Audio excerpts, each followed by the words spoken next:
Fala, Márcio! Tudo certo, meu irmão? Tudo jóia? Cara, eu vou te apresentar o pessoal aí, tá? Tá. Antes de nós começar. O Rafael, Olá, tudo bem? Beleza, Rafael? Michel, Prazer falar contigo, Márcio. Valeu. Boa noite. Boa noite. Douglas E aí, Márcio, prazer? Beleza pura? e Beleza. o Nando. Fala, Márcio, boa noite. Boa noite. Bom, apresentados, então, vamos lá, vamos começar a entrevista, então. Márcio, como é que começou a tua jornada como árbitro, cara? Tu jogava futebol, tu jogava basquete, e aí não deu, e aí, eu vou ser árbitro. Como é que foi o time pra virar árbitro? Bom, foi na época da faculdade, eu era acadêmico de educação física, eu fazia educação física na Unicinos. Na realidade, eu jogava basquete na época ainda, eu era bolsista, né? E surgiu a notícia do curso de arbitragem de futebol. Eu já apitava algumas competições escolares de basquete, mas de futebol não. E aí eu me interessei porque eu soube que no futebol tinha uma rentabilidade boa. E aí eu me interessei mais pela questão de ter um retorno financeiro nos finais de semana, que pudesse me ajudar na questão das passagens, questão dos xerox e livros que tinha que comprar na faculdade. E aí eu fiz o curso em 99, na cidade de Santa Maria. Então eu saía de Porto Alegre, eu e mais 14, a gente alugou uma van, nós saímos da prefeitura de Porto Alegre, íamos para Santa Maria, tinha o curso na sexta à noite, sábado de manhã e de tarde, final de tarde a gente voltava para Porto Alegre. E aí no domingo ia apitar algum jogo amador no interior. E aí as coisas começaram, eu comecei a apitar... na realidade, em 2001, porque o meu primeiro ano, que foi 2000, eu trabalhei o ano inteiro como bandeirinha, que eu não gostava, mas o diretor de arbitragem meio que obrigou todos os formados da época a trabalhar como bandeirinha, porque era uma maneira da gente observar os árbitros mais experientes e tal, e filtrar algum ponto positivo para poder desempenhar depois no trabalho. E aí, em 2001, eu comecei a apitar e fui direto apitar o EFIPAM. Né? Eu fui lá em Alegrete. O EFIPAM ele era dividido em 3 fases. Tinha a primeira semana, a segunda semana e a fase final. E aí eu fui para a segunda semana, só que eu não era a aposta dessa semana. Tinha um outro árbitro que era mais experiente, que tinha mais idade do que eu, que era o Jefferson Eli. E ele era a aposta da federação para aquela competição, só que ele não foi bem. E eu já vinha apitando jogo amador há muito tempo. E aí eu, comendo pelas beiradas, eu fiz a segunda semana e fiquei para a fase final. E na fase final eu cheguei a apitar a semifinal da competição, que foi Boca e Defensor.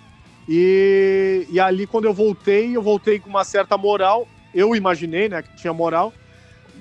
Mas eu não apitei muitos jogos no ano. Em 2001 eu apitei somente 11 partidas, entre juvenil e juniores.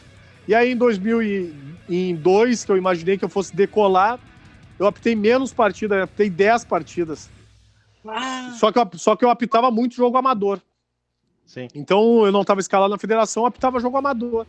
E foi o que me deu muita base, muita cancha, experiência, apitar a Copa Paquetá, pelo interior do estado, em várias cidades também. Eu não gostava de apitar muito em Porto Alegre, a não ser a Copa Paquetá, porque tinha a questão da violência, os times de tráfico também, que eu tinha bastante medo e receio de daqui a pouco ir mal numa partida e daqui a pouco acontecer alguma situação, né, que não fosse favorável. Então eu apitei muito pouco em Porto Alegre, apitei muito mais no interior, porque eu me sentia mais seguro.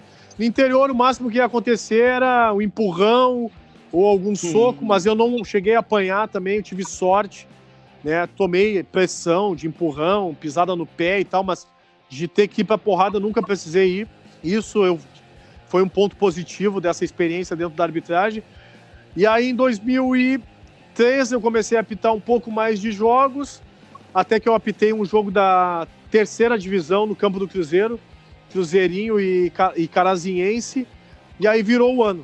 Quando virou o ano, mudou o presidente da federação, veio o Noveleto e sua turma, e aí eles queriam meio que dar uma renovada no quadro de arbitragem, e aí eu fui contemplado nessa modificação, porque eu já era um árbitro preparado e pronto com 27 para 28 anos, que era a idade ali que eu estava na transição, na mudança da comissão. Em 2004, quando mudou essa comissão, eu tinha 27 anos, eu era um árbitro consideravelmente novo e já estava pronto. E aí eles começaram a apostar em mim. E aí eu comecei a apitar vários jogos da primeira divisão, fui indicado a árbitro revelação do campeonato naquele ano. Quem ganhou foi o Fabrício Neves Correia, mas ele e o Voaden já apitavam, então não eram novidade, mas eram mais experientes, prevaleceu a questão da experiência. E aí em 2005 eu entrei para o quadro nacional da CBF, em 2006 estrei na Série B do Campeonato Brasileiro, em 2009 estrei na Série A do Campeonato Brasileiro, em 2010 eu entrei como aspirante à FIFA e fui até 2014, que foi quando eu encerrei. Então foram 15 anos como árbitro. Eu não fui nenhum jogador de futebol frustrado, sempre joguei a minha pelada, mas nunca fui metido a que eu sou boleiro e tal. Sempre fui consciente de que eu servia para ser um zagueiro mais ou menos, mas não tive essa passagem na bola para dizer que eu fui para o meio da arbitragem em virtude de ser um jogador frustrado, porque eu sempre fui muito consciente com relação à minha questão esportiva.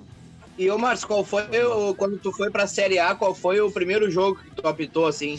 E tipo, eu tô aqui. De gauchão ou brasileirão? Não, de brasileiro. O meu primeiro jogo foi Vitória e Corinthians, no Barradão, apitando o Ronaldo Nazário jogando. Então, pra mim, foi um jogo importante, porque eu tive a oportunidade de ver ele apitar um jogo dele e observar o quanto ele era diferente dentro do campo de jogo, mesmo com, não sei, mais de 100 quilos jogando. Ele era diferenciado igualmente, assim. O cara era de outro nível. O Inter que o diga, né? O Inter que o diga isso aí. Na Copa do Brasil de 2009 ele foi diferencial. Exato. Brincou de índio. Brincou de índio. Rafael. Bom, a primeira vez que eu converso com um árbitro, né? Nunca conversei com um juiz de partida, então é uma honra. Só xingou. Isso que eu falar. Eu já falei sozinho. Respeitei. Eu já falei sozinho. Várias vezes eu lembro pra TV, já falei sozinho com o árbitro. A gente xinga até juiz de videogame, né? Então não, tudo Imagina, bem. Né? Mas assim, cara, a curiosidade, assim, é que eu não vejo ninguém perguntar. Não sei, claro, tu saiu em 2014, né? Da arbitragem. Tu é a favor ou contra o VAR, e se isso é o certo ou errado para o futuro da arbitragem no mundo? Eu sou a favor, porque a polêmica ela é boa somente para quem ganha. Com certeza. Quem perde reclama, e quem erra vai para a geladeira. Então é um caminho certo. Eu sou a favor, mas tenho as minhas ressalvas da maneira como é utilizado. Pois é. Eu não vejo, para mim não foi feito um bom treinamento, e aí eu faço um comparativo que também não dá para ser tão fiel, porque fazer comparativo com o pessoal da Europa com relação a um país subdesenvolvido como o Brasil é algo que fica muito distante. Sim, claro. Fica difícil, né? Até porque os caras da Europa têm uma condição econômica e cultural muito evoluída perto da nossa. Aqui se tem teoria de conspiração para tudo. Com certeza. No sorteio, na moeda, já tem beneficiou fulano, beneficiou Beltrano, tudo tem conspiração. Porque o futebol aqui ele é muito amador e ele é muito ainda, que eu digo, conservador na questão de uma troca de cadeiras de famílias para famílias. Não se tem uma questão de entender o futebol como um negócio profissional. Sim. Ele não é profissional, ele é amador. Então não se tem essa teoria.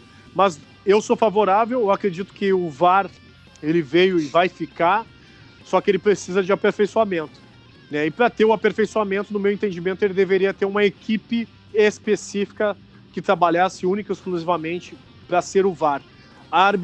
Ex-árbitros, de preferência, na faixa etária de 45 a 55 anos, que não tem mais ambição alguma dentro da arbitragem, dentro do campo de jogo, mas que podem contribuir com a sua experiência na cabine, interferindo somente quando necessário.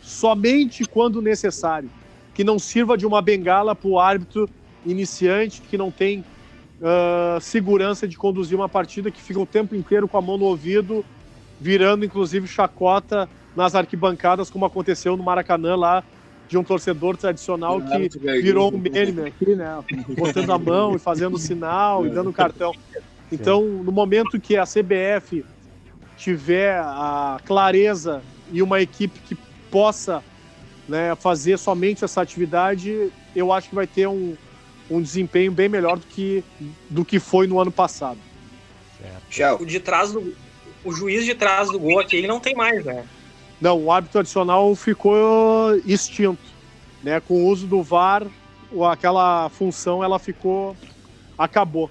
Então não se tem nem a possibilidade de voltar ao árbitro adicional, que foi muito criticado também, porque tu colocar um árbitro adicional, um árbitro que recém entrou como árbitro do quadro da CBF, um árbitro inexperiente, também não tinha grande valia, porque ele ficava melindrado de dar a sua opinião. Então tinha que ser um árbitro tão capaz quanto o árbitro que estava apitando a partida. Teria que ser um árbitro experiente. Na realidade, quando tinha essa mescla, dava muito conflito, porque não se entendia a função desse árbitro atrás das goleiras, porque muitos lances claros ele não se posicionava e não opinava. E aí acabou com a função do árbitro adicional. Sim, o Márcio, o que mais tu tinha medo, assim, quando tu apitava, se é que tinha, né? Algum receio, ansiedade, assim, quando tu chegava, vai ter um jogo X lá, tu tinha a preocupação maior que tu tinha, seja antes ou seja em meio ao jogo? O receio era o erro, né? Sempre era essa a questão. Até começar o jogo tinha um fio na barriga, apitava o início, tranquilizava. Mas, na realidade, não é um errinho de uma inversão de falta, um erro que fosse potencializado, e modificasse o resultado de uma partida. Então, a insegurança era muito nesse sentido, né? De fazer um bom trabalho em equipe, de fazer um bate-papo legal no vestiário com os assistentes e com o quarto árbitro, se porventura alguma situação fugisse da normalidade, como a gente agiria.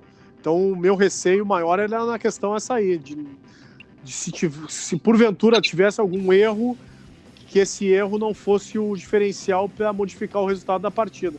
E se porventura desse para fazer o conserto dele, que a gente tomasse a decisão correta também. Aí dormia bem na noite antes do jogo ou tinha um pouco de ansiedade? Sempre. Não, dormia tranquilo, sabe? De ir na boa. Muitas vezes o medo vinha com relação a quem estava junto na escala. Porque às vezes porque não é o árbitro que escolhe quem vai trabalhar junto. Muitas vezes caía alguns caras que não tinham muita afinidade e que também não eram caras ponta firme, né? E ficava um certo receio. Será que daqui a pouco esse cara está concentrado e está focado o suficiente para desempenhar um trabalho nessa partida? Então tinha um certo receio, mas em termos de dormir, vamos pro sono, porque nada se vai se resolver ficando acordado a noite inteira, né? O cara errou lá, sobra pra ti também, né? Não, exatamente. O Bandeira errou, é o árbitro que paga. É o nome do árbitro sempre que é a notícia, né? E isso eu fiquei, logo que eu comecei a apitar, e algumas cagadas que eu cometi no início da minha jornada, né? E outras não eram minhas, mas a cagada vinha sempre pro meu lado, porque o primeiro nome lá, o árbitro da partida, fulano, e vai pra conta. Então, eu já, quando eu ia conversar com os bandeiras no vestiário, eu sempre dividia bem a responsabilidade, porque era importante passar para eles o quanto eles seriam necessários e importantes nas decisões, que não seria uma decisão única, exclusivamente minha, que eles tinham que colaborar bastante em termos de ficar concentrado o tempo inteiro na partida. Show. Márcio, seguinte, qual foi a tua inspiração para virar árbitro? Quem foi o cara que tu se espelhou? Tinha um quadro dele lá, do Armando Marques, do Arnaldo Sara Coelho, algum cara que tu olhava assim, vou inspirar nesse cara, é meu ídolo. E sei lá, né? Porque provavelmente, como a gente se inspira, né, em pessoas, em ídolos, em personalidades, né? No dia a dia até, tu também deve ter algum profissional da tua área, né? Que tu deve ter se inspirado e procurado seguir passos parecidos ou até para arbitrar e crescer profissionalmente, né? Bom, eu gostava muito de um cara que para mim foi um ícone na arbitragem, mas que não teve a oportunidade devida, que foi o Paulo César Oliveira, que apitava demais. O cara foi pro quadro da FIFA com 26 anos, né? Bem no ano que eu estava fazendo o curso de arbitragem em Santa Maria, em 99. Então esse cara, ele foi o árbitro mais novo a entrar pro quadro internacional, porque a idade mínima para entrar na FIFA é 24, ele entrou com 26. Ele era um monstro assim, na arbitragem. Mas foi um cara que não teve a oportunidade e não passou por nenhum processo, inclusive de Copa do Mundo. E eu sei o porquê, que foi pela questão racial, né? Porque aqui na América do Sul se tem uma restrição muito grande com árbitros negros. Inclusive, está quebrando uma barreira, né? O Brasil parece que vai oportunizar o primeiro árbitro negro aí para uma Copa do Mundo, que vai ser o Wilton Pereira Sampaio. Então isso aí vai ser histórico, porque nunca mandou também e nunca passou pelo processo, né, de desenvolvimento para ir para uma Copa do Mundo. Mas sim, o Paulo César para mim foi um ícone, mas eu não posso desmerecer caras da aldeia aqui também que eu gostava de ver apitar, que era o Simon Gaciba, Fabiano Oliveira, o Alexandre Barreto e o Fabiano Gonçalves, que para mim eram os caras que eram uma geração acima da minha e que eu tive a oportunidade de vê-los apitar, e eu filtrei muitas coisas boas deles também para adotar na minha técnica de arbitragem. E emendando, Márcio, tem algum árbitro que está pintando aí no Rio Grande do Sul, que uma promessa, que esteja de olho, que pode vir, sei lá, virar um árbitro de FIFA? Bom, o árbitro FIFA hoje é o Daronco, né, que é um cara conceituado, sim, mas é um árbitro que eu vou fazer 44, já está com 39 anos, né, não é um árbitro velho, mas já é um árbitro considerado experiente, e hoje é o referencial de arbitragem no Rio Grande do Sul. Mas de árbitros novos, eu sinceramente não vejo nenhum nome assim que possa referendar para que seja um ícone assim que de uma escola de arbitragem que sempre foi muito forte. Hoje se prioriza muito a questão da questão estética e físico, então se vê vários árbitros altos, bonitos, atléticos, mas com pouco poder de decisão, né? Os jogos de gauchão, eles dão muita confusão hoje em dia, em virtude de não ter árbitros com essa capacidade de gerenciar as partidas, de ter um diálogo com os jogadores, de ter um respeito com os jogadores e serem respeitados por eles também. Então eu não vejo uma geração muito boa, mas isso vem muito em virtude de uma elitização que aconteceu no futebol nos últimos anos, dos cursos de arbitragem cada vez mais caros e com pré-requisitos extremamente excludentes, onde se prioriza pessoas que tenham um ensino superior, né? E automaticamente, quando a gente entra na questão do ensino superior, a gente tem um número no Brasil, né, muito pequeno. Sim, claro. E aí se entra numa camada onde se elitiza bastante um meio do futebol. Eu sou favorável à escolaridade, mas eu não vejo como a prioridade de um árbitro. Eu acho que ele pode ser lapidado durante o processo, inclusive incentivado a estudar durante o seu período de arbitragem, mas não que seja um fator preponderante. Porque tem vários caras que são catedráticos, mas entram dentro do campo, não sabem gerenciar e não sabem lidar com o boleiro. Não tem o linguajar, apitam com o livro debaixo do braço. Não tem a malícia, não tem a flexibilidade, não tem o conhecimento, inclusive, da modalidade. Mas estão aptos pela questão física e pela questão socioeconômica, cultural também. Nando? O que tu tem para nos falar sobre a estrutura que a CBF, que a FGF e a FIFA dão para os árbitros apitarem os jogos? Bom, é bem diferente, né? Eu fui aspirante, eu não cheguei a ser árbitro internacional. Eu cheguei quase no topo. Mas já tinha diferença, inclusive de valores de taxa, né? Quando se é árbitro internacional, o valor ele é 50% a mais do que os outros árbitros do básico. Quando se é aspirante, se tem 25% a mais. Então se tem um certo plano de carreira dentro da arbitragem para valorizar esses caras que se destacaram.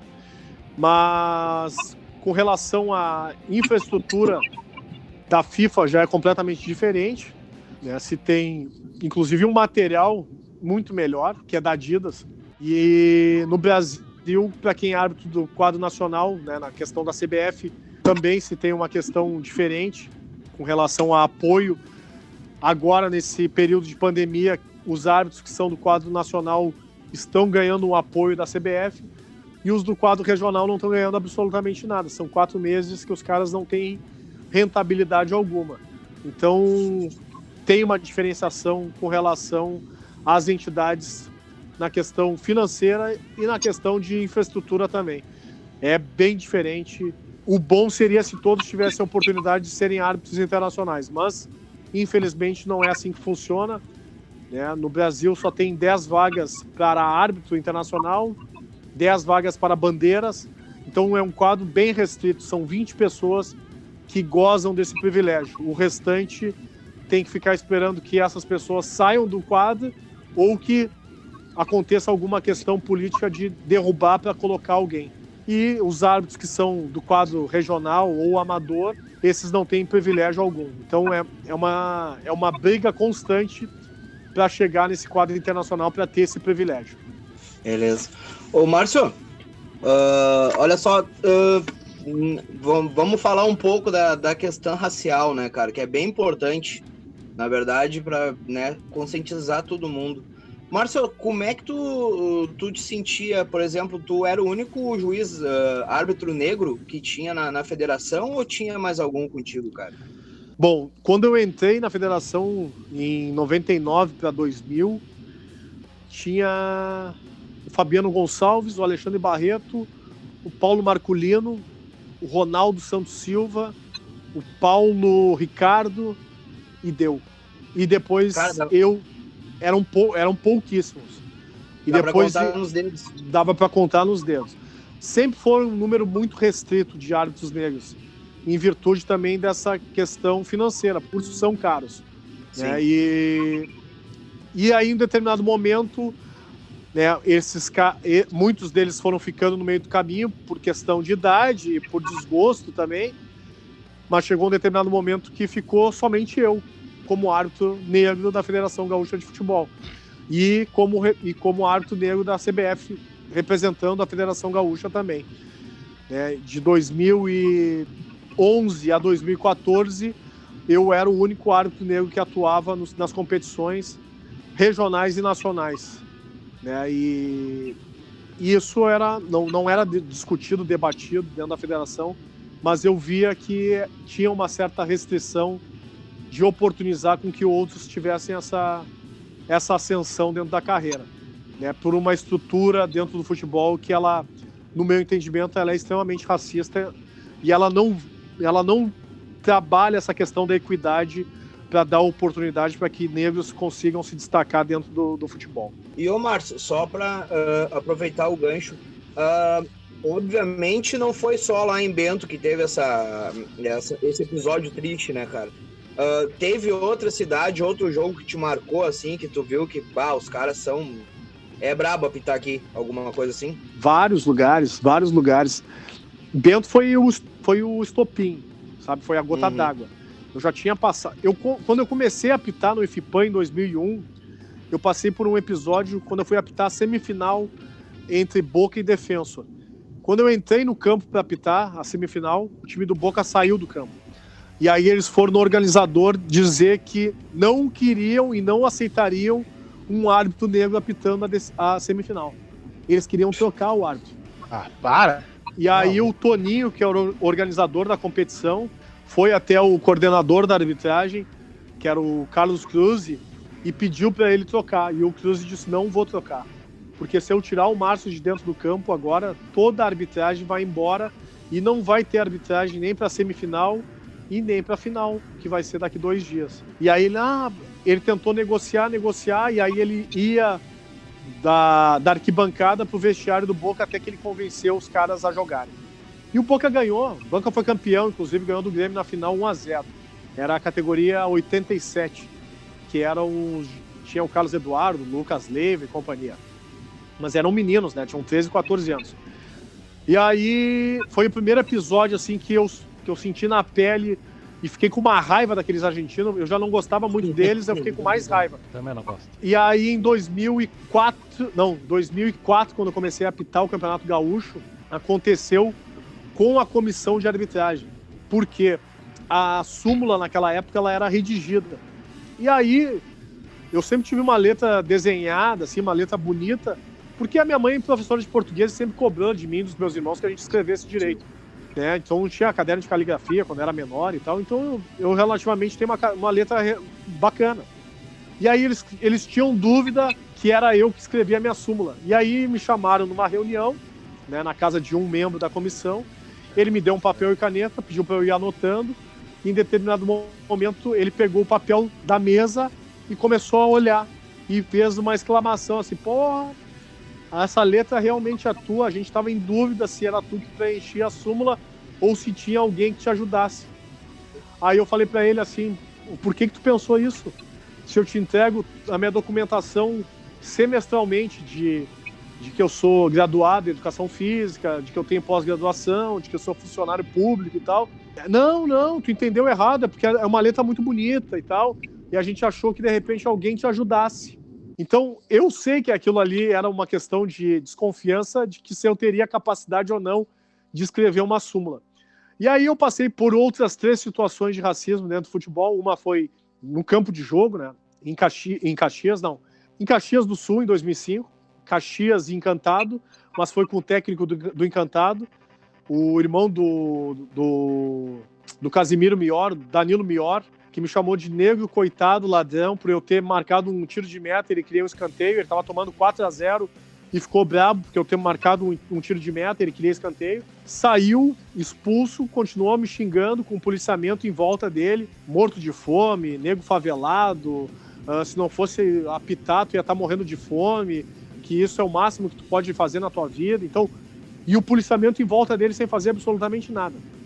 Em 2006, no campo do Cruzeiro, no Estrelão, com o goleiro do Cruzeiro, que no intervalo me chamou de macaco ladrão, só que ele chamou e bem na hora a brigada estava chegando, a brigada deu voz de prisão para ele ficou preso os 45 minutos do segundo tempo inteiro no vestiário, e aí no final da partida a gente foi para o Palácio da Polícia, mas ele não foi preso em flagrante em virtude de que era véspera de eleição. E aí de 2006 a 2014, quando eu ia apitar na Serra, né, Caxias, Bento, Farroupilha, Carlos Barbosa, Garibaldi, Marques de Souza e todas aquelas cidades ali, geralmente de colonização italiana, eu não aquecia no campo para evitar os xingamentos. Então eu aquecia no vestiário, enquanto os meus colegas aqueciam no gramado, para eu não ficar me estressando com xingamento, né, para não escutar nego sujo, volta para a África, volta para a selva, escória, macaco, ladrão, né, e uma frase que eles gostavam de dizer bastante, que era matar negro não é crime, adubar a terra e outras coisas mais. Então eu ficava no vestiário, os meus colegas aqueciam no gramado, eu aquecia no vestiário sozinho, entrava para o campo de jogo, escutava isso, mas tentava de alguma forma coibir, relatando em súmula, mas nunca dava nada. E aí no dia 5 de março de 2014 aconteceu todos esses xingamentos.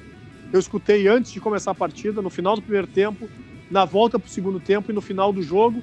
E em todos os momentos eu estava com a Brigada Militar, que não fez absolutamente nada, né, não deu voz de prisão, ficaram simplesmente coniventes, se compactuando com aquilo. E aí eu relatei na súmula, né, mas antes de relatar na súmula, eu fui me deparar com o meu veículo com as portas amassadas a pontapés, cascas de banana sobre a lataria, e quando eu fui dar a partida do meu veículo, caíram 2 bananas do cano de escapamento. Então, para mim, ali foi a gota d'água. Eu vim a público, denunciei no dia 6 de março, né? Foi quando o Noveleto me ligou, me questionando por que eu não havia comunicado ele antes de ter denunciado publicamente, porque eu estaria expondo o clube, a competição, o estado e o amigo dele, que era o presidente do esportivo. E aí eu questionei, e como é que eu fico nessa situação? Ele disse, vocês estão acostumados com isso. Se o problema é o teu carro, eu pago o teu carro. Né? Agora tu tá fazendo uma tempestade num copo d'água por uma coisa pequena. Tu sabe que a tua carreira vai encerrar depois disso. Eu disse, tudo bem, não tem problema, eu comprei essa briga e vou até o fim. Então, um dos motivos que me fez largar a arbitragem, ninguém me botou pra rua, eu saí porque eu quis, porque eu sabia que a represália que ia acontecer comigo, que acabou não acontecendo, né, e aconteceu com os poucos negros que ficaram. O último árbitro negro a apitar o Campeonato Gaúcho da primeira divisão fui eu em 2014. Há 6 anos, nenhum árbitro negro mais apitou o Campeonato Gaúcho ou entrou nos campos para apitar o gauchão, o que demonstra que é uma estrutura extremamente racista. E o que me motivou a largar foi na audiência no TJD, na Federação Gaúcha de Futebol, quando o advogado do esportivo teve a cara de pau de dizer que chamar um negro de macaco não seria ofensivo porque os negros estão acostumados com isso. Mas, se deparar com um veículo com as portas amassadas, isso sim é doloroso para um homem, porque o brasileiro é apaixonado por carros conforme as propagandas dos postos Ipiranga. E aquilo ali foi motivo de risada dentro daquele ambiente. Eu me levantei para dar nele, mas eu estava com um amigo que me segurou e me tirou do auditório, e aí eu vi que como é que eu vou continuar representando uma entidade que trata um caso de injúria racial e racismo com desprezo, eu tendo que representar uma entidade que não me deu respaldo algum. Eu simplesmente, ali eu vi que eu não tinha mais nada a que fazer, que o meu ciclo tinha encerrado e que eu não iria mais apitar representando aquela entidade. E, ô Márcio, na audiência a maioria era branca. Só branco, o único negro era eu lá dentro. É brabo, né, cara? Lamentável. É um negócio que já é enraizado, né, cara? Ele é naturalizado. Porque não se aborda esse tipo de temática, inclusive dentro da federação, né? Esse ano eles tinham a oportunidade de fazer uma campanha, porque, eu não sei se vocês sabem, mas o Marcelo do Observatório da Discriminação Racial, que vem fazendo um trabalho bacana aí desde 2014, os números de denúncias eles aumentam consideravelmente ano a ano, né? Começou com 20 casos em 2014 e no ano de 2019 fechou com 63 casos denunciados, sendo que 17 casos aconteceram no Rio Grande do Sul, mais de 25 casos aconteceram aqui. E a Federação Gaúcha de Futebol, negligente com isso, fez uma campanha institucional sem abordar a questão racial, adotando o discurso de discriminação, ao invés de tratar o assunto do racismo. Então, não tem interesse, se mascara o assunto e os casos cada vez aumentam mais. Esse ano não aumentou porque o futebol está parado há 4 meses, então, em virtude disso é que não tem aumentado os casos, mas enquanto a instituição não tomar uma providência para tentar coibir e punir, né, os casos continuarão aumentando cada vez mais. Cara, mas a própria declaração do Noveleto falando que o teu carro ele pagaria, cara, o carro é um bem material e a tua dignidade, cara, onde é que fica? É porque eles entendem que a questão financeira está acima da questão moral, né? Eles acham que eles compram tudo e todos, como eles bem entendem. Então, por isso a indignação, falou assim, se tu tivesse falado comigo, eu resolvia a questão do teu carro, né? Agora tá fazendo uma tempestade num copo d'água em virtude de um pontapézinho que aconteceu. É como se ele dissesse assim, é uma gripezinha, um resfriadinho, né? Seria mais ou menos essa linha. É, isso aí. Vai, Michel. Cara, tu já recebeu alguma ameaça? Tu falou lá da Copa Paquetá. Já teve alguma ameaça assim que te preocupou realmente? Que tirou... Não cheguei a ter nenhuma ameaça. Óbvio que dentro do campo de jogo ali era sempre tenso, né? Apitar algum jogo, principalmente quando tinha academia no Morro, ou o Flamenguinho da Tuca, esse time tradicional. Mas não cheguei a sofrer ameaça deles, não. Muito pelo contrário, os caras eram na boa, assim, era um receio que eu tinha, por ser novo, os caras não me conhecer, de passar por alguma situação adversa. Então era muito mais preocupação minha do que realmente da competição. Era uma questão de preservação. Eu achava que apitar no interior era mais tranquilo, mas não sofri nenhuma ameaça, muito pelo contrário. Eu conheço praticamente todos os caras que jogavam nessas equipes. Quando eu encontro, bato um papo, né? Porque eu tinha medo era se porventura acontecesse algum erro e ficasse sendo ameaçado, mas para eu cometer um erro, teria que apitar. Então, para não ter a possibilidade do erro, eu não apitava para não correr esse risco.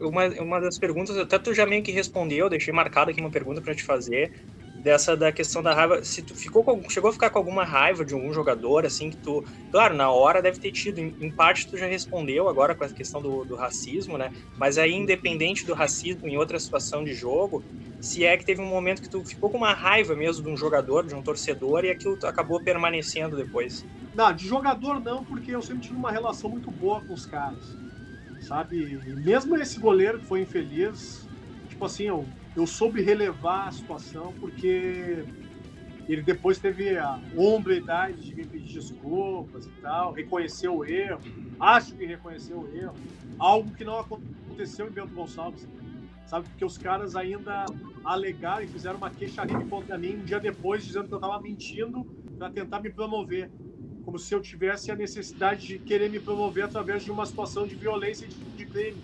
Muito pelo contrário, eu gostaria de estar exercendo a atividade como árbitro sem me preocupar com esse tipo de manifestação, né? Mas daí eles fizeram a queixa numa sexta-feira, na segunda-feira retiraram a queixa, né? E eu ganhei o processo deles depois de 5 anos também. Mas de torcedor, eu fiquei com uma raiva. Foi em 2015, eu fui apitar um jogo amador em Ivoti e um cara gritou da arquibancada: depois tu não quer que amasse o teu carro e ponha bananas, nego, filha da puta. E eu tava correndo, eu tava apitando o jogo, só que eu escutei o que ele disse. E aí eu respondi pra ele: eu sei, vou botar banana da tua mãe. E aí ele levantou a blusa e mostrou que ele tava com cano. E aí eu não corri mais perto daquela arquibancada, achei uma possibilidade de falar para o mesário, e o mesário chamou a brigada militar, mas daí os caras sumiram, né? Mas me deu raiva porque o cara, além de ser escroto, racista, né, ainda tentou me intimidar com uma arma, como se ele pudesse falar o que ele bem entendesse por ele estar armado. Mas geralmente os xingamentos de torcedor, né, quando não entrava na questão racial, eu entrava aqui e saía ali, porque culturalmente é da bola. Agora, quando ia para a questão racial, me deixava com raiva, assim, porque eu ficava impossibilitado de poder me manifestar em virtude de uma situação que poderia ser desfavorável para mim, né? Se eu reivindicasse, se eu falasse algo contrário, poderia invadir campo, poderia ter uma questão de violência, e normalmente os caras não iam vir sozinhos para cima de mim, porque eu sou um negrão de 1,90 m, os caras iam ter medo de vir para cima de mim sozinho. Então eles iriam vir de vários, de bando, e de bando tu sabe que os caras são covardes quando eles estão na violência. Sim. Rafael. Bom, primeiramente queria te parabenizar pelo teu psicológico forte, cara, porque aguentar tudo isso durante anos não deve ser fácil. Eu queria perguntar como é que foi depois para ir da RBS TV, como é que foi essa transição? A transição ela aconteceu assim que eu saí da TV, da arbitragem, quando eu apitei um Grenal final em 2014, em Caxias do Sul, o Inter acabou sendo campeão gaúcho, né? Aí no outro dia teve a festa da Federação Gaúcha da entrega dos melhores. Eu participei, recebi o prêmio e uma semana depois o diretor da RBS me ligou para que a gente conversasse, porque ele quis me fazer uma proposta para eu me tornar comentarista de arbitragem da RBS. E eu perguntei para ele se ele gostaria que eu voltasse aos bancos acadêmicos para fazer o curso de jornalismo. Ele falou que não era necessário, mas que eu tivesse que fazer um curso que é no OCIP Landel de Moura, que é um curso de comunicação, onde trabalha essa questão de lidar com a câmera, né, tem a questão do teleprompter também, que é o TP que se fala, né, aquela mensagem que fica passando embaixo e tu vai lendo tipo, como se fosse um texto que a maioria dos apresentadores usa quando vai apresentar algum programa. Então teve uma preparação nesse sentido. E o resto era o conhecimento da arbitragem, né, da minha vivência como árbitro. Então só teve essa questão de um curso preparatório e o resto era pela minha vivência mesmo. mas não, eu sentia um certo nervosismo inicial, normal, porque eu tinha que passar a informação com um quadrado, um buraco escuro, sem saber a reação das pessoas, porque eu não sabia o alcance e o que as pessoas estavam comentando com relação ao meu comentário. Sim. E isso me dava uma certa insegurança no primeiro momento. Depois, né, de umas 10, 12 aparições, eu pensei comigo mesmo, eu tenho que ser eu mesmo e paciência. Eu não posso ficar me preocupando, porque como árbitro eu não agradava A e B, como comentarista eu não vou agradar A e B, e vão ter pessoas que também não vão gostar do meu comentário, mas eu tenho que opinar porque eu tenho pessoas que estão me cobrando para que eu tenha uma opinião, né? E se eu ficar em cima do muro e dar uma opinião contrária também ao que está passando no jogo, os caras vão estranhar e vão me mandar embora rapidamente.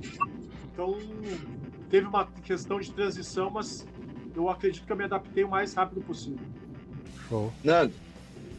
Cara, ano passado teve aquele episódio lamentável com o Tyson e inúmeras vezes o Balotelli já sofreu preconceito, racismo e tudo mais. Tu já conversou eu vi em entrevista que tu fala com o Emicida e tudo mais, tu já falou com o Tyson sobre o episódio e tu já pensou em fazer uma publicidade contra o racismo com o Emicida, com o Tinga, com o Tyson, com todas as pessoas que já sofreram esse racismo? Bom, com o Tyson eu não tenho tanto contato, mas eu conversei logo depois que aconteceu, porque eu estava participando de um programa no Bola nas Costas, da Atlântida, e aí o Duda Garbi colocou ele no ar. E aí a gente conseguiu conversar. Não sei se era Bola nas Costas ou ATL, era o Bola, eu tava escutando esse Era o dia. Bola. Mas é que normalmente o jogador de futebol, ele trata dessa situação de forma superficial. Ele fala no primeiro momento, né, no dia quando acontece, no outro dia ele já desliga o telefone e o seu assessor já não permite que ele fale, porque dá uma certa blindada nele para ele não levar adiante a situação, para que ele não perca patrocínio, para que ele não rescinda contrato, para que ele não seja uma pessoa mal vista dentro do futebol por se manifestar. Então os jogadores, infelizmente, eles não têm um apoio nem dos seus clubes, dirigentes e empresários para poder se manifestar com relação a essa questão racial. Com o Emicida, eu acho que pelo menos uma vez por mês, é um cara que é adepto dessa questão de bater na tecla, né, da questão racial, mas em questão de publicidade tem toda uma dificuldade, porque não é bem-vindo essas manifestações, né? Não se tem empresas que apoiem essas manifestações. E ele hoje é empregado da GNT lá, ele tem um vínculo com a GNT, automaticamente também tem algum vínculo com alguma gravadora. Ele faz a manifestação dele através das músicas, mas de fazer algum tipo de campanha é mais difícil. Eu nunca pensei na publicidade com relação à questão racial, mas eu vejo a necessidade de fazer alguns trabalhos educativos e pedagógicos. Eu acho que é mais caminho, porque pode ser mal interpretado daqui a pouco fazer alguma vinculação publicitária, como se quisesse aparecer.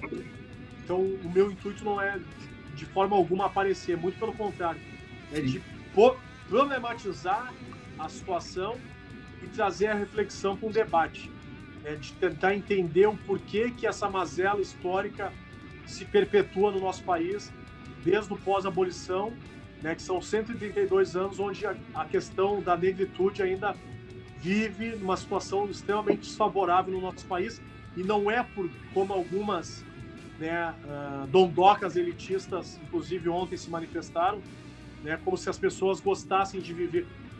Se eu tivesse a possibilidade de viver num apartamento como o delas, né, sem... A mulher do Dória, né? Primeira dama de São Paulo. Ter a cara de pau de dizer que as pessoas, que a rua é um atrativo, que é legal ficar na rua porque as pessoas vão te entregar marmita e te levar roupa. É de uma insanidade, uma demência total. Alguém que abre a boca para falar uma bobagem dessas, né? Sim. Com certeza esse morador de rua gostaria de estar no apartamento dela, tendo todo o luxo e conforto que ela tem. é que essa pessoa sabe que isso nunca vai acontecer. Por quê? Porque com certeza ela deve ser neta ou bisneta de algum escravagista que conseguiu fazer a sua riqueza em cima dos escravos no século passado. Então, até hoje, ela se beneficia dessa situação e dessa riqueza que ela tem.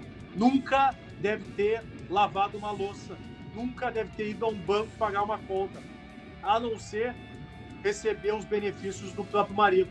Porque alguém que abre a boca para falar uma asneira dessas é porque não conhece o nosso país. Perfeito, é isso aí mesmo. Concordo. Assim, Márcio, deixando o clima um pouco mais leve, mudar um pouquinho até pra gente poder dar uma gargalhada. Tirando o D'Alessandro, qual foi o jogador mais chato que tu apitou um jogo? Tirando o D'Alessandro. D'Alessandro esquece. Tira o D'Alessandro. Valdívia do Palmeiras. Valdívia do Palmeiras era um cara muito chato de apitar. Porque era um jogador muito técnico, mas um técnico sem efetividade, né? Era um tipo uma foca. Né? Então ele provocava demais os adversários.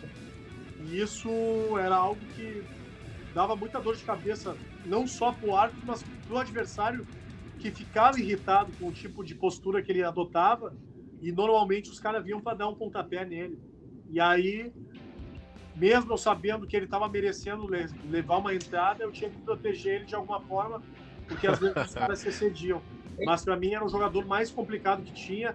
Outro jogador que era complicado de apitar, o Kleber Gladiador, que era um jogador que buscava muito contato com o zagueiro, né? E muitas vezes ele sofria a falta, mas muitas vezes ele fazia a falta também.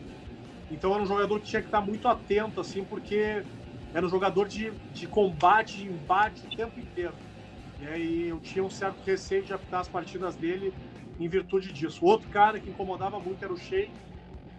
Né? Só eles, hein? O Sheik eu vou te contar, hein? De reclamar e de buscar também o conflito, o atrito o tempo inteiro com o adversário. Um baita jogador, tecnicamente, mas disciplinarmente um jogador bem complicado. Então, poderia enumerar vários aí, mas esses três, para mim, eram os principais que eu tinha receio de apitar. O Sheik chegou a morder o cara, né? O Sheik mordeu o cara lá Mordeu na final da Libertadores. Isso, né? O cara do Boca, isso, né? Isso. Não colocaria o D'Alessandro nessa barca? Cara, seria injusto se eu colocasse ele. Eu nunca tive problema com o D'Alessandro. Viu? Cara, viu, Deus? Aprende. Eu vou te dizer o porquê que eu nunca tive problema com ele. Quando ele chegou no Brasil... Ele apitava a curtida. Ele chegou no Brasil em 2008. Concorrente teu. E aí em 2009 eu comecei a apitar os jogos dele no Gauchão. E eu apitei a semifinal do Gauchão daquele ano, Inter e Uber. E aí o capitão do Inter na época não era nem ele, era o Bolívar, que dava pau. Esse era ruim de apitar também. E aí eu fiz o sorteio, antes de começar o jogo eu chamei, ele tava parado assim, com as mãos na cintura. E aí eu chamei e perguntei, tu entende o que eu falo? Ele disse, sim. Aí eu disse, chega aqui perto então que eu quero conversar contigo. Aí ele chegou perto e eu falei pra ele, o estádio tá cheio aqui, né? Todo mundo quer te assistir, ninguém quer me ver. Então vamos fazer o seguinte, tu só joga, eu apito e eu vou te preservar na partida. Se eles começarem a te dar pontapé, deixa pra mim, não fica do meu lado. Eu vou te proteger, beleza?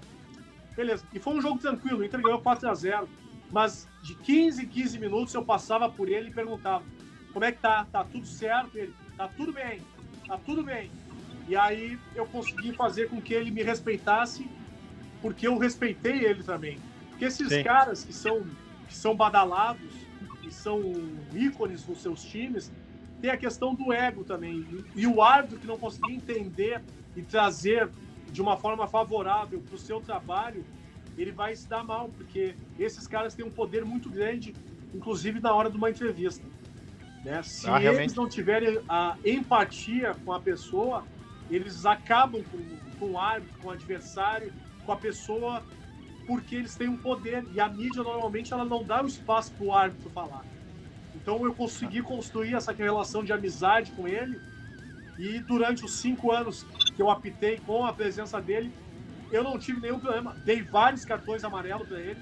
Inclusive, na final do Campeonato Gaúcho de 2014, em determinado momento ele foi reclamar, e aí eu falei com ele e disse assim, bom, tu diz na entrevista que eu li na 0 Hora, falei bem assim, ontem na entrevista que eu li na 0 Hora, tu disse que o único árbitro que tu respeitava era eu, mas se realmente tu me respeita, tu não ia estar fazendo o que tu tá fazendo aí, tu tá me fudendo assim, quer me fuder? E aí, desculpa e tal, e aí baixou a temperatura.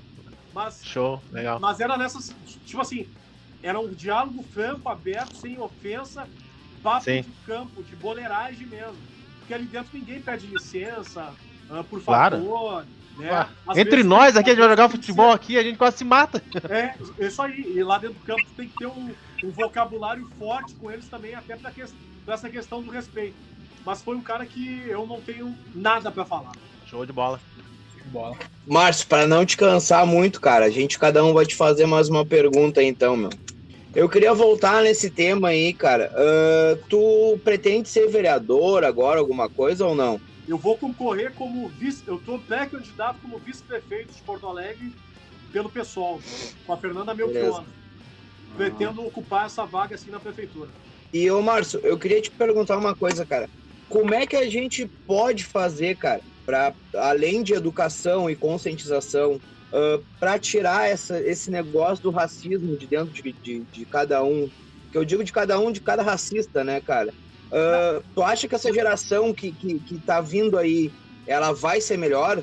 Na realidade, essa questão do racismo, primeiro a gente tem que fazer uma autocrítica nossa, né? Porque nós fomos criados por mais que a gente negue, a gente foi criado num ambiente racista, homofóbico, machista.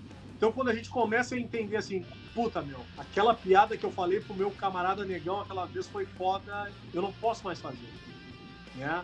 Não é questão de chamar o cara de negão, mas é questão da depreciação, porque muitas vezes ela é tão naturalizada que tu não te dá conta que tu tá sendo violento com aquela pessoa, que ela também não se manifesta porque ela não quer perder o convívio contigo.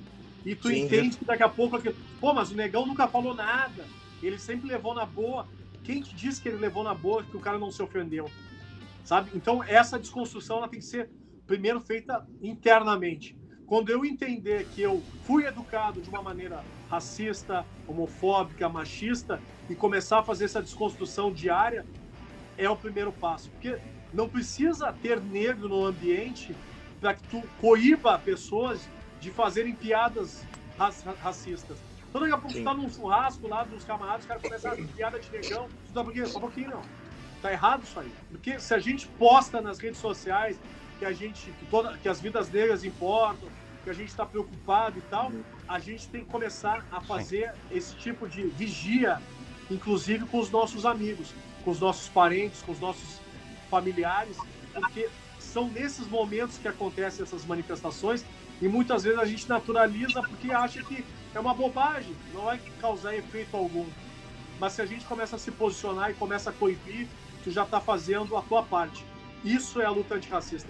Não é somente postar uma mensagem no Instagram, no Twitter ou na rede social, é exatamente fazer essa desconstrução. Tipo assim, eu me lembro de várias manifestações que eu participei de forma homofóbica. Eu tenho 44, eu vou fazer 44 anos. Então, cara, eu vim de uma geração que tu olhava um cara afeminado, os caras chamavam de putão, bicha. Cara, não tem cabimento. Porque eu tô sendo violento com essas pessoas. E não é uma questão assim, como é que normalmente a pessoa adota, né? Eu não aceito. Não, cara, quem sou eu pra aceitar se o cara é homossexual ou não? Se a menina é lésbica ou não é? Cara, eu tenho que respeitar dele, né, cara? fim de papo. Respeito. Sabe? Ninguém acordou. Respeitar, cara. Ninguém acordou e disse assim, hoje eu vou causar porque eu tô a fim de ser ofendido na rua e eu vou assumir a minha homossexualidade. Sim, tá.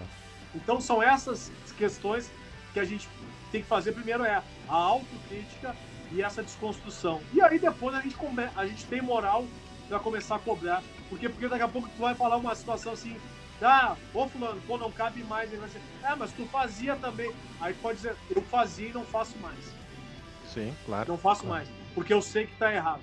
Boa, cara. Muito boa. Muito bom. E outra, só pra deixar Ô, Márcio, eu vi 2 vezes tu apitar um jogo. E uma, pra mim, uma pergunta. foi assim, cara, eu nunca mais vou esquecer que foi o... Eu sou de Pelotas e eu vi tu apitar o 100º gol do Milar. Como é que foi pra ti? Milar, eu sempre tinha...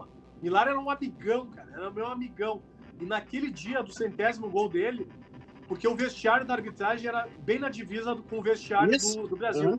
E aí, ele antes da partida, ele bateu na porta, e aí eu abri e eles, Márcio, é hoje que vai sair, porque tu me dá sorte, que não sei o que, tá? Porque fazia jogos que ele não fazia um gol. E ele tinha, o goleiro tem esses negócios de superstição, e a chuteira, e a sunga, e o calção, e a camisa. E aí, nesse dia, ele bateu, e aí eu disse, então tá, vamos ver. E ele fez 2 gols naquele dia. 2. O de falta, que foi o 100º.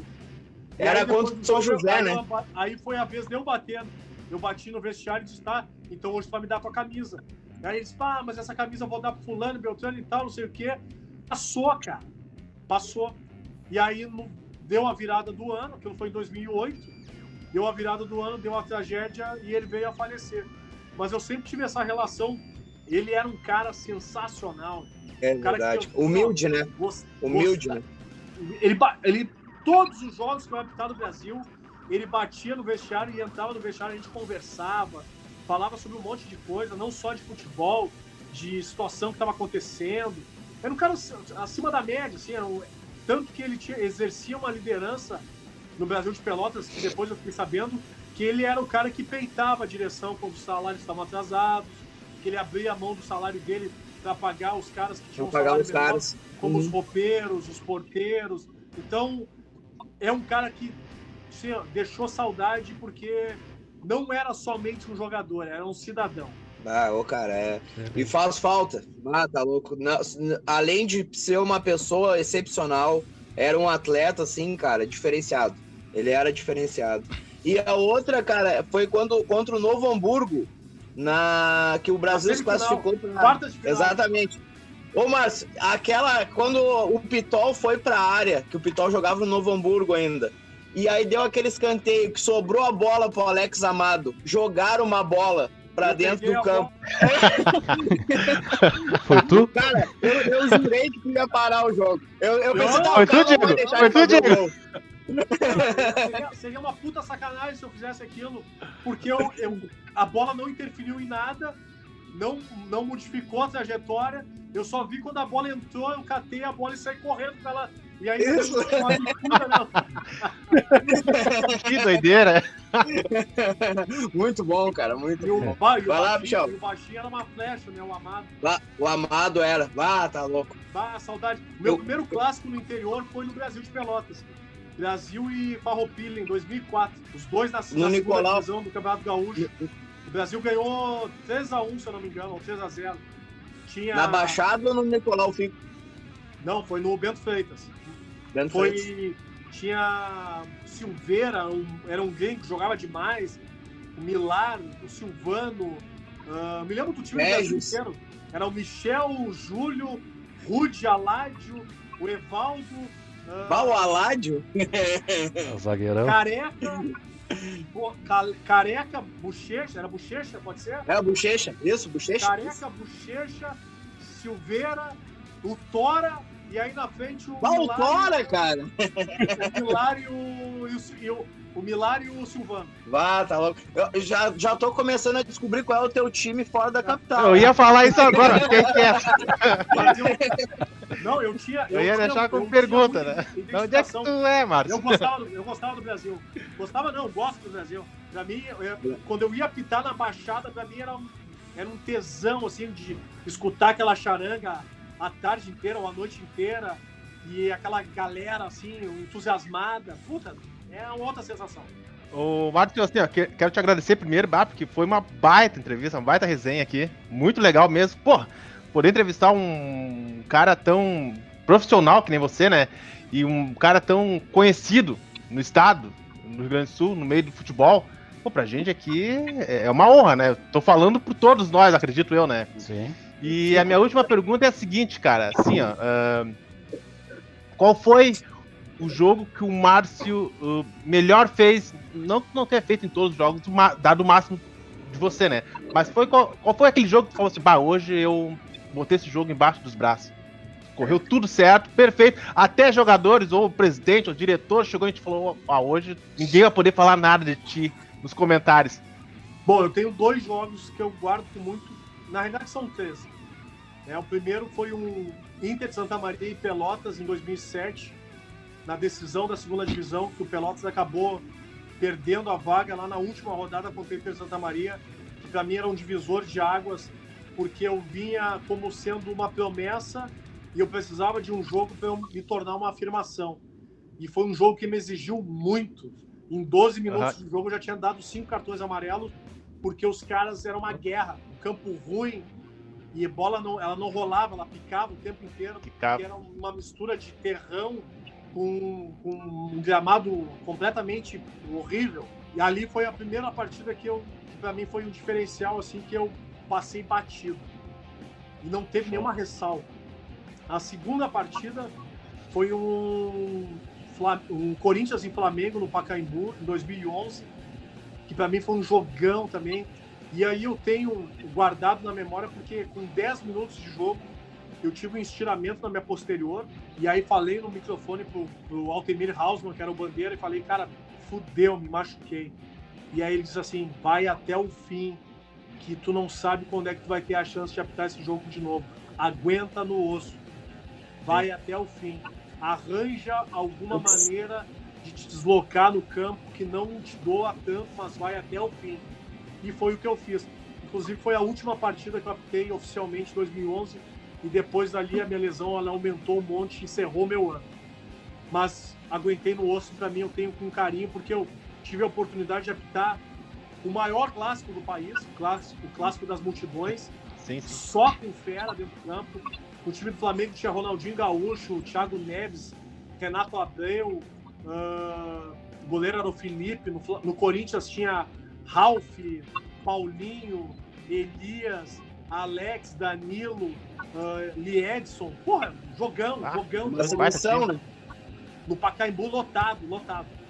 E o terceiro jogo foi meu último jogo, que foi um Grenal em Caxias do Sul, porque não teve absolutamente nada que passasse pela arbitragem. Eu estava muito focado porque eu sabia que ia ser minha última partida, eu já tinha em mente que seria minha última partida, e eu queria sair da arbitragem sem que tivesse aquele selo de que saiu tarde. Saí por cima, apitei o maior clássico do Rio Grande do Sul, não teve o clássico do Brasil, né? Para mim, são essas 3 partidas que eu guardo com o maior carinho. Show de bola. Show. Pra mim, tô satisfeito, cara. Aí, Diego, é contigo. Michel. Eu vou primeiro agradecer. Muito legal poder falar contigo, Márcio. E como o Diego disse que era uma pergunta, mas fez umas 4 ou 5, eu vou, se tu me permitir, cara. Eu achei que tu ia dizer assim, como eu sei que tu gosta de um acréscimo, eu vou levantar a placa e vou perguntar mais. Pode ser também. Pode ser também. Eu vou fazer 2, então. A primeira é a seguinte, trabalhou na RBS, sabe que isso aí rola curiosidade, né? Da televisão, que o pessoal fica curioso. Aqui todo mundo curte futebol, escuta comentário lá, acorda escutando comentário, enfim. O Maurício Saraiva, cara, o cara é um teórico pra caramba. A minha pergunta é se ele é assim também pessoalmente, daqui a pouco tu tá tomando um café lá e ele tá fazendo um poema lá, ou uma teoria sobre como fazer o café. Não é. Sem que esteja no estúdio, é um cara completamente parceiro, assim, num bate-papo assim com vocês vão se surpreender, porque não é nem um pouco metódico. Falando por mim, assim, é um baita comentarista, né? Mas tem todo esse jeitão dele, é uma coisa que a gente comentava aqui internamente, né? E a outra pergunta agora, política. Tá entrando aí para o pessoal, né? Isso. A tua ideia é de entrar na política para ficar mesmo? Ou tu acha que é um projeto médio prazo? E mais uma ainda, governo atual, coronavírus, o que tu pode falar, se quiser desabafar, o que tu tá vivendo nos últimos meses aí, o que tu puder falar pra gente aí, eu te agradeço. Bom, com relação à política, é um projeto a médio prazo. Eu não quero fazer carreira, eu acho que eu tenho que contribuir de alguma maneira. Eu penso de uma maneira coletiva, eu não penso no empresariado só. negociata. Eu acredito que tem várias questões públicas que devem ser feitas, questão de saneamento básico que muitas pessoas ainda não têm, educação adequada, saúde, segurança. Então, a minha inserção e esporte, porque eu sou professor de educação física, eu sei o quanto o esporte é necessário, principalmente nas comunidades.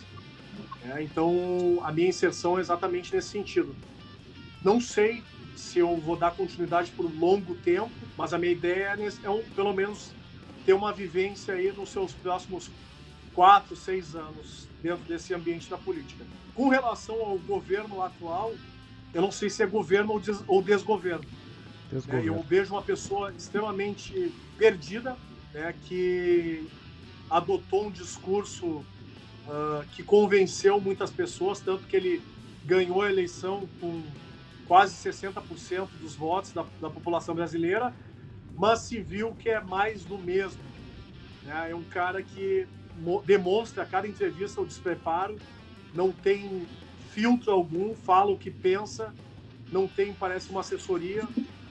E é médico, né? O coronavírus, que era uma gripezinha e um resfriadinho, já matou 60 mil pessoas no nosso país e se contabiliza de que vai passar de 100 mil rapidamente, pelo despreparo.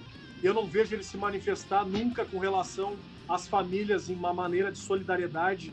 Eu não vi nunca ele falar algo positivo com relação a estar prestando algum tipo de solidariedade e condolências a essas famílias. Então, para mim, é um desgoverno. É um desgoverno. Com certeza, daqui a alguns anos, quando os meus filhos abrirem os livros de histórias, eles vão me questionar e perguntar: mas como é que vocês votaram num cara desses? E aí eu vou dizer para ele: não fui eu, mas várias pessoas votaram. É verdade. Infelizmente. Nando. Márcio, tu já recebeu alguma proposta indecente, aquela famosa mala branca, para decidir algum lance de algum jogo, não? Não. Conhece alguém? Não conheço também. Não conheço. Sempre fui super transparente. No vestiário não entrava dirigente, não entrava ninguém, para não correr esse risco. E a única situação que me aconteceu de tentativa de mudança na súmula de jogador que foi advertido. Porque o jogador que tinha sido advertido não poderia jogar a próxima partida, e aí houve a tentativa de um dirigente de bater na porta e pedir para que esse jogador fosse modificado. Ele bateu 2 vezes, na segunda eu disse para ele: olha só, vou fazer de conta que eu não estou ouvindo o que tu está me dizendo, porque se tu bater mais uma vez aqui para pedir, eu vou relatar o teu nome na súmula dizendo que tu está tentando me corromper. E aí saiu e foi embora. Não conheço ninguém, e isso é uma situação que eu posso, acho que, reverenciar, de que a arbitragem gaúcha nunca passou por um episódio de maracutaia de arbitragem. Errou como normalmente erra, mas nunca por episódio de maracutaia, até porque sempre foi uma arbitragem exemplar do país inteiro. Rafael. Bom, então agora chegou o grande momento, né? Que a gente vai prestar uma homenagem para ti, Márcio. Bom, sabemos, né? Vimos aí que amanhã é teu aniversário, certo? Vai fazer 45 anos. 44. Ó, desculpa, eu acrescentei um ano mais aí, mas tudo bem. Bom, então, a gente não ensaiou, mas saiba, se a gente errar, foi de coração, tá? A gente vai cantar os parabéns pra ti, tá bom? Vamos lá então, pessoal, vamos lá, todo mundo então. 1, 2, 3. Parabéns pra você nessa data querida, muita felicidade, muitos anos de vida. Cara, parabéns, cara, tudo de bom. Tem o cara chato da pizzaria. O Rafael é o cara chato da pizzaria, que não quer se meter ali, o cara vem e puxa todo mundo pra cima do cara. Não tinha combinado isso aí comigo. Eu não tava ciente disso aí, cara. Queremos te desejar tudo de bom, cara, que teus planos sejam de sucesso e que tu tenha todas as felicidades, cara. Mas é isso aí, Valeu. cara. Eu queria te desejar tudo de bom. Valeu, moçada. Obrigado Dedicado. pela oportunidade de conhecê-los. Se a pandemia durar mais tempo, a gente pode trocar outras resenhas e falando de outras coisas aí, porque parceria fica e assuntos diversos a gente vai ter aí para poder dialogar por mais tempo. Beleza. Então tá, obrigadão aí, Márcio. Valeu mesmo, cara. Grande abraço aí. Obrigado. Um abraço. Sucesso, Márcio. Grande abraço. Feliz aniversário novamente. Tchau, tchau. Obrigadão, valeu.